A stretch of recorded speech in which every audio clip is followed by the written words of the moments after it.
हरे कृष्णा। भगवत गीता के 5वें अध्याय में आप सभी का स्वागत है। भगवान श्री कृष्ण के मुख से यह ज्ञानवाणी सुनकर अर्जुन ने कहा, हे प्रभु, आप कर्मों को संन्यास की ओर फिर निष्काम कर्मयोग की प्रशंसा करते हैं, इसलिए इनमें से एक जो निश्चय किया हुआ कल्याणकारी मार्ग है उसके बारे में मुझे बताओ। तब श्री कृष्ण अर्जुन से कहते हैं, देखो अर्जुन, सर्वप्रथम तुम्हें कर्मों का संन्यास, जिसे मन, इंद्रियों और शरीर द्वारा होने वाले संपूर्ण कर्मों में कर्तापन का त्याग और निष्काम कर्मयोग, जैसे समत्व बुद्धि से भगवत का अर्थ कर्मों का करना, यह दोनों परम कल्याण करने वाले हैं। परंतु उन दोनों में से यह कर्मों के संन्यास से निष्काम कर्मयोग साधन में सुगम होना श्रेष्ठ है। इसलिए जो प्राणी न किसी का बुरा करता है और न ही किसी के बुरे के पास जाता है, वह निष्काम कर्मयोगी सदा सन्यासी ही समझा जाता है, क्योंकि बुराइयों और पापों से मुक्त प्राणी सुखपूर्वक संसार के बंधनों से मुक्त हो जाता है। हे अर्जुन, ऊपर कहे हुए संन्यास और निष्कर्म कर्मयोग को मूर्ख लोग अलग अलग फल वाले कहते हैं, न कि पंडित जन, क्योंकि दोनों में से एक में अच्छी प्रकार स्थित हुआ प्राणी दोनों के फलस्वरूप परमात्मा को प्राप्त होता है। ज्ञान योगियों द्वारा जो परम धर्म प्राप्त किया जाता है, वही निष्काम कर्म योग द्वारा भी प्राप्त किया जाता है। इसलिए पुरुष ज्ञान योग और निष्काम योग का फल एक ही समझता है, वही यथार्थ देखता है।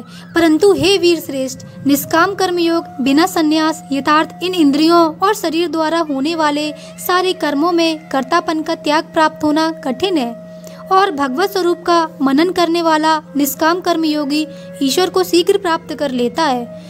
जिसने शरीर वश में किया हुआ है, ऐसे जितेंद्रिय और विशुद्ध अंतःकरण वाला एवं सारे प्राणियों के आत्मरूप परमात्मा में एकीकृत हुआ निष्कर्म कर्म योगी कर्म करता हुआ भी लिप्त नहीं होता है। हे अर्जुन, तत्व को जानने वाला सांख्य योगी देखता हुआ, सुनता हुआ, स्पर्श करता हुआ, सूंघता हुआ, भोजन करता हुआ, बोलता हुआ, त्याग करता हुआ, ग्रहण करता हुआ, आंखें झपकाता हुआ और कल्पना सागर में डूबता हुआ भी समस्त इंद्रियां अपने अपने अर्थ में प्रयोग लाई जा रही हैं। इस प्रकार समझता हुआ निसंदेह ऐसा माने कि मैं कुछ भी नहीं करता हूँ। हे अर्जुन, देहाभिमानियों द्वारा यह साधना कठिन है और निष्काम कर्म योग सुगम है, क्योंकि जो पुरुष सत्य कर्मों को परमात्मा को अर्पण करके और आसक्त का त्याग करके कर्म करता है, वही प्राणी पाप मुक्त होकर शुद्ध हो जाता है। इसलिए निष्काम कर्मयोगी सत्य संसार के सुखों को त्याग कर मन को आत्मा की शुद्धि के लिए कर्म करता है। इसी से निष्काम कर्मयोगी कर्मों के फल को परमेश्वर को अर्पण करके भगवत प्राप्त रूपी शांति को प्राप्त करता है, और सकामी पुरुष फल में आसक्त हुआ कामना के द्वारा बंध जाता है। इसलिए निष्काम भोग सबसे उत्तम है।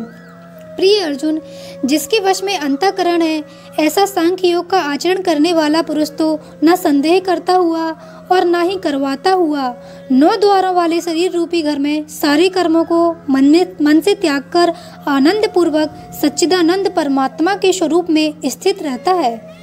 परमेश्वर भी प्राणियों के न कर्तापन को और न कर्मों को तथा न ही कर्मों के फल के संयोग को वास्तव में रचता है, किंतु परमात्मा के संकेत से प्रकृति में ही व्यवहार करती है। सर्वव्यापी ईश्वर न किसी के पास कर्म को और न किसी अच्छे कर्म को ग्रहण करता है, किंतु माया द्वारा ज्ञान ढका हुआ है। इससे सब जीव मोहित हो रहे हैं, परंतु जिनका अंतःकरण का अज्ञान आत्मा द्वारा नष्ट हो गया है, उनका वह ज्ञान सूर्य के सदृश सच्चिदानंद परमात्मा को प्रकाश में लाता है। ऐसे ज्ञानी जन जो विद्या और चिन्ह युक्त ब्राह्मणों में गौ, हाथी, कुत्ते, चांडाल में भी स्वभाव से देखते हैं। इसलिए जिनका मन समग्र में स्थित है, उन्होंने तो उसके द्वारा इस जीवित अवस्था में ही संसार जीत लिया है, क्योंकि ईश्वर निर्दोष और सब है। इसमें संसार का स्वामी ईश्वर ही स्थित है। जो प्राणी अपने प्रिय को पाकर खुश नहीं है और अप्रिय को उसको प्राप्त होकर ऊर्ध्ववान न हो, ऐसा स्थिर बुद्धि संशय रहित ब्रह्म देवता पुरुष में सकीकृत या वैसे नित्य स्थित है। हे अर्जुन, बाहर के विषयों में आसक्त सहित अंतःकरण करने वाला पुरुष अंतःकरण में जो भगवत ध्यान जनित आनंद है उसको प्राप्त होता है, और वह पुरुष सच्चिदाघन ब्रह्म परमात्मा को योग में एकीकृत भाव से स्थित हुआ अक्षय आनंद को प्राप्त होता है। जो इंद्रिय तथा विषयों के संयोग से उत्पन्न होने वाले सब भोग हैं, वे यद्यपि विषयी पुरुषों को सुख रूपा मानते हैं तो भी निसंदेह दुखी देने वाले हैं, और यदि अंतःकरण वाले अर्थात अनित्य हैं। इसलिए प्रिय अर्जुन, बुद्धिमान विवेकी प्राणी उसमें नहीं रमता। जो प्राणी शरीर के नाश होने से पहले ही काम क्रोध से उत्पन्न हुए वेग को सहन करने में समर्थ है, जिन्होंने काम क्रोध को जीत लिया, वही इस संसार में योगी है, और उन्होंने ही अपने पाप को जीतकर ईश्वर को पा लिया। जो प्राणी निश्चय करके अंत आत्मा में ही सुख वाला है और आत्मा में ही आराम वाला है, तथा जो आत्मा से ही ज्ञान वाला है, ऐसा प्राणी ईश्वर के साथ एक ही भाव सांख्य योगी शांत ब्रह्मा को प्राप्त होता है, जिसके सारे पाप नष्ट हो गए हैं तथा वे ज्ञान पाकर निवृत्त हो गए हैं।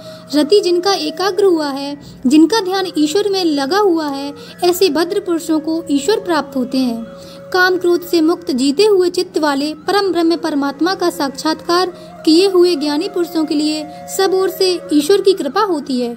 ईश्वर ही उसकी रक्षा करता है। हे अर्जुन, बाहर के विषयों भोगों का चिंतन न करता हुआ बाहर ही त्याग कर नेत्रों की दृष्टि भ्रुकुटी के बीच में स्थित करके तथा नासिका में विचारने वाले प्राण और अपान वायु को समग्र करके जीती हुई है। इंद्रियां, मन और बुद्धि जिसकी परमेश्वर की इच्छा से डर क्रोध से रहित है, वह सदा मुक्त ही है। हे अर्जुन, मेरा भक्त मेरे को यज्ञ और तपों को भोगने वाला और संपूर्ण लोगों को भी ईश्वर तथा संपूर्ण भूत प्राणियों को निस्वार्थ प्रेम ऐसा तत्व से जानकर शांति को प्राप्त होता है। सच्चिदानंद परिपूर्ण शांत ब्रह्मा के सिवाय उसकी दृष्टि में और कुछ भी नहीं रहता।